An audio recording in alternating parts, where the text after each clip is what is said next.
the hardest man alive, the only member of the U.S. Armed Forces to complete SEAL training, the U.S. Army Ranger School, and the Air Force Tactical Air Controller training. I think it is abundantly clear that this man is a self-made beast. We live in a world that we want to be as comfortable as we can. And we wonder why we have no growth. We wonder why when the smallest thing in our life gets difficult, we wonder why we cower and we run away. Because our whole life is set up that way. Our whole life is set up in the path of least resistance. We don't want to suffer. We don't want to feel discomfort. So the whole time, we're living our lives in a very comfortable area. I was just an insecure, scared kid. And the only way I could find myself was through putting myself through the worst thing possible. Self-talk and visualization are the two keys to my success. I took myself in that chair, crapping up my back, peeing blood down my leg, shin splints, stress fractures. I use all that for motivation versus negativity. I use it for motivation. I said to myself, who on this fucking earth would still be going right now? You are. You are. You gotta be the hardest motherfucker on the planet. Is it true? I don't give a fuck. People have a hard thing to understand. I hate to run. And what makes me so crazy, it doesn't anymore, is people go, well, why do you run if you hate it? What are you talking about? I don't want to take showers and eat either. I hate that too.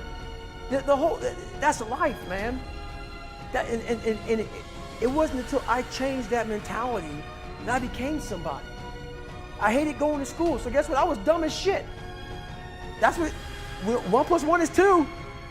But if you can get through to doing things that you hate to do, on the other side is greatness. That's what people don't understand. A human being is not so human anymore. We have the ability to go in such a space if you're willing to suffer, and I mean suffer. Your brain and your body, once connected together, can do anything. Suffering is a test. That's all it is. Suffering is the true test of life. And so that cookie jar travels in my brain. So whenever I get put in a situation where I have poopy pants, the woe is me mentality of, oh my God, life sucks, I take a second, I take the 1 second decision. I step out of my life for 1 second, go in the cookie jar, pull up, oh, motherfucker, you went 3 hell weeks and finished 2. One of those hell weeks, a guy died because it was so bad. Oh, you are a motherfucking badass. Everything I had gone through, I realized that the human mind, if you can put it in a very quiet, calm place and get it to calm down and not be so spastic, that you could possibly make this work out for you. How bad are you really? Once the mind knows you're not going to quit something, it's going to try to find more. No matter if you think you're dumb, no matter if you think you're fat, no matter if you are fat, no matter if you've been bullied, or no matter if you just got back from Iraq or Afghanistan and you have no legs or your arms or whatever, man, we all have greatness.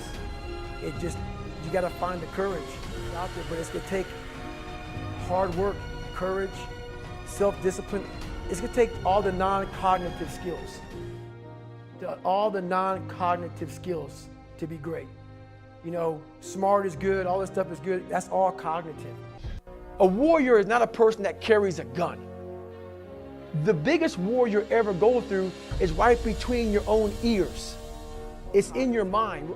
It's the non-cognitive skills that set you apart from everybody else. And that's what it's all about.